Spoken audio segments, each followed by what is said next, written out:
Hi, everybody. My name is Aubrey Warren. I am your Backwoods event director, and welcome to Behind Backwoods, my partner in crime, my executive producer, the man behind it all, Will Royall. Hi, Will. Yeah, thanks for putting this together. Absolutely. So let's just get started by letting our community know a little bit more about you. Who is the human Will Royall? How do you describe yourself as a human? Well, I'd like to think of myself as a conscious human, but part of being conscious is probably realizing that I'm not as conscious as I'd still like to be, right? And so, at any rate, I think I'm a lover, not really a fighter. I'm a chaser, not a runner. I've got a drive that probably never quits, even when it should. And I think I care genuinely for people, about other people's well-being, especially those who I feel like, really support me and what I'm doing, and are loyal to me. I think I can also be very loyal almost to a fault, sometimes. Um, yeah, that's maybe how I would describe myself.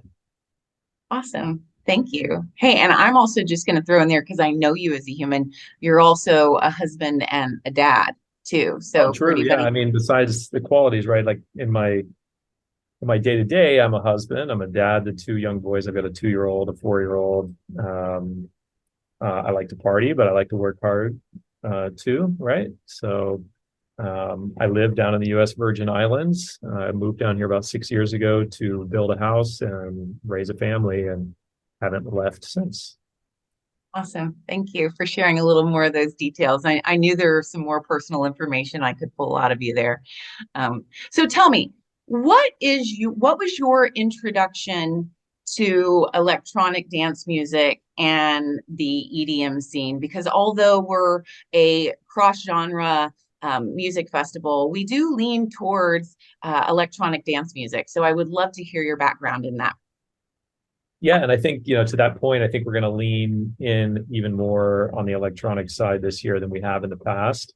So where did I get started? Wow. Well, I've been part of the rave scene since, the mid 90s or so. So we're going on, was it like 28 years, maybe 27 years? So I'm an OG, I guess you could say. My first like experience, let's say, with like electronic music and DJs and lights and that sort of thing. I think I was like 13, still on my bike, and we were at like a Friday night global that we used to go hang out pretty regularly. And like the first time I went, it was like all black lights, some basic movers and whatnot. I mean, it's a bowling alley, right? You know what global looks like. And this is mid 90s, so probably even more cheesy than it is now. But there was a DJ, and I was like blown away. I mean, you're talking about uh like mixing these two records, and I couldn't tell where one started and one stopped, and I was just kind of like in awe. And it was shit like, Ace of Base and Alice DJ is like Better Off Alone, or ATB's Don't Stop, like the classic stuff. And anyways, I thought it was really cool. So I started going to Sam Ash Music after school to play with like their demo equipment, because they used to have it set out where you could play with stuff. And eventually I bought my own turntables, and I bought some basic CDJs, like some old Geminis at first, which were pieces of crap, but ended up with the Technic 1200s. And in high school, I was DJing like some late night raves in the woods and house parties some nights. And like I DJed my way through college at a local club, in school. And then I went to Ultra for the first time when there was like 5,000 people on the beach. I mean, it was incredibly small compared to what it is now. When it first got started, I had pressed my own vinyl, started producing some stuff. I was like a digital arts major and did some digital audio production in college. So I had a vinyl that got some radio play for a bit. And then I started promoting shows, and I owned a concert venue and a nightclub for a bit. And, here we are today, right? So I've just been doing the thing in the scene for quite some time now, I think. Well, so you started out as DJ. Besides spinning records, have you ever played any instruments before? Yeah, actually, I played the saxophone when I was like in elementary school and again in high school in the band. And I played the bass drum in a reenacting group in the Civil War. I was part of the 97th Pennsylvania, uh, you know, drum and fife corps, basically. So I know quite the Yankee Doodle and other types of tunes like that on the bass drum. Um, of course, I loved playing in the studio, had a bunch of synthesizers, keyboards, that kind of stuff. Don't get much time to do any of that stuff anymore with the kids and all of what we just talked about earlier, Mhm. but definitely love making music. I've got all sorts of like creative instruments I've collected from different places around the world at my house and whatnot. Just kind of a unique thing that I like to collect. I'm excited to get to hear you play Yankee Doodle someday on your bass drum. That'll be fun. The We'll do reenactment, like a remix of it, throw down at Backwoods or something. right? That would be fantastic. So you went from like a rave kid and DJ and owning your nightclub and so on. And then we like what happened in between there and starting with Backwoods? What's your background that hap you didn't just start a Yeah, music as running right. a I know music what festival, right? you're asking about all the other things I've done, right? So Yeah. I'm like a serial entrepreneur is what I would call it. And it's since I graduated college, and actually it started when I was like 5 years old, to be honest. I think this entrepreneur thing is like ingrained in me. So I set up all my toy dinosaurs in the backyard and I charged my three friends in the neighborhood at the time that could walk three houses down to my house, 5 cents to get into the backyard and look at my toy dinosaur museum. So I don't know, it was just ingrained in me. So out of school, I started an ad agency that I had for like 13 years. We expanded an office up into Manhattan. The original office was in Orlando. I had an e-commerce company that I ran for over a decade that did millions in kids' bunk beds across the country every year. So it was kind of a very niche e-commerce firm. Like I'd mentioned, I owned the nightclub for a couple of years. We had the third largest concert venue in Central Florida for a while that we were throwing shows at, and done some real estate stuff. Really over the years, I've just, like I said, it's been in the realm of, let's say, entertainment, marketing, that sort of thing. Well, then how did you get involved with Backwoods? So so for me, Backwoods has always been a passion project due to my love for the scene, and that's the reason I wanted to get involved. But there was a personal connection too that really drew me to it. And I had a friend who passed away in college. His name was TC Lane, and he was actually in a bar fight. And when he got outside, the guy ran him over. He ended up dying from it. The guy went to prison for it. So like, um, I I became kind of friends with his brother, kept in contact with him, met him during that time. And his brother had started a little get together in memory of TC on his property in Oklahoma. And the first year was like 50 guys and a guitar, in the woods kind of thing, camping. And the next year was like 150 people, and then it was like 250 people, and then it was like 400 people. And they started raising money for a foundation they put together in his name, which would help kids with laptops at school who needed it. And so at some point, he was kind of following me on social media. He had saw the success of the ad agency with the office expansion up into New York, and he had reached out to me at that time. He said, "Look, man, I this thing that I've been doing for TC has kind of grown, and there's several hundred people coming now, and I think we need a brand on it, and we need to look at you know growing it and starting to operate it like a much bigger event, right? Like it takes more on an operations side when you start to have quite a bit of people there. You're worried more about people safety and EMS and security and these types of things. And he thought, that we could basically help on the marketing side. And so we took some equity in the deal. And over the course of a few years, they ended up relinquishing their part in the business completely. We turned it into a for-profit business that provides a donation to the foundation still with every ticket sold on the years that we make money. And so we still do that today. And yeah, so I mean, there's a super personal connection for me to Backwoods. There's a real story behind, why this event exists today. There's a good cause behind it. And obviously with my, Ace of Base days in the 90s, I was like all for it. So yeah, that's how I got involved with it. Why did we move from Oklahoma to Mulberry Mountain?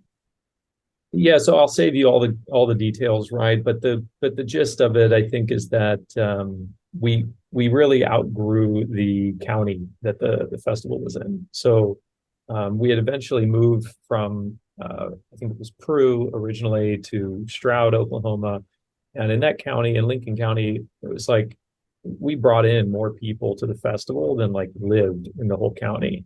So the sheriff, the local sheriff was like, I don't have like the staff to deal with your festival and what I normally have to do, right? Like, and like if I have to bring a few people in or deal with that, like I don't even have the space or, they just were not very excited about growing a large event there, even if it meant something good for the economy. The business owners wanted it, because it fills out their stores and the restaurants and things like that as people come through. But the local law enforcement was not excited about it. And we had, there was some other, I guess, background in regards to we had some like uh, preventative safety. What do you call it? I'm at a loss for what the term is, but groups like Dance Safe, for example, like preventative type situations on site that our goal in 2015, to give you an idea, we took off like I want to say it was like 5 or 6 5-gallon buckets full of substances that people thought was something that they got tested and ended up being something else, and they decided they didn't want to take it, right? So we like took all these bad drugs off the property with that sort of situation there. But in 2016, the police and the sheriffs and the local DA, they were very let's say political, and the sheriff wanted to get reelected, and he was like, if it got out that you guys are testing drugs, I don't think I would be reelected, so that's not going to happen. And I was like, but it saves lives, right? And they were like, I don't care how many people die at your festival, like you're not going to do it. That was literally what he said to me in the Oh my gosh. boardroom. And I was like, wow, like I don't want to do this event here. Like these guys don't actually care about the safety of attendees. They just care about like getting reelected, right? And so we had already had the event like planning for that year, and we had to go through with it. But they made us hire like 40 off duty, sheriff and police that they brought in from other places.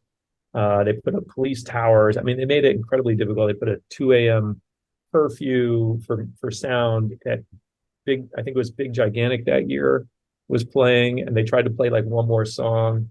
And literally the sheriffs rolled up in cars with their lights on and tried to put me in handcuffs because we went like 2 minutes past the curfew, right? Tried to take me off the jail. So I was like, that's it. Like, I'm out. These guys are trying to run us out. They don't want us here.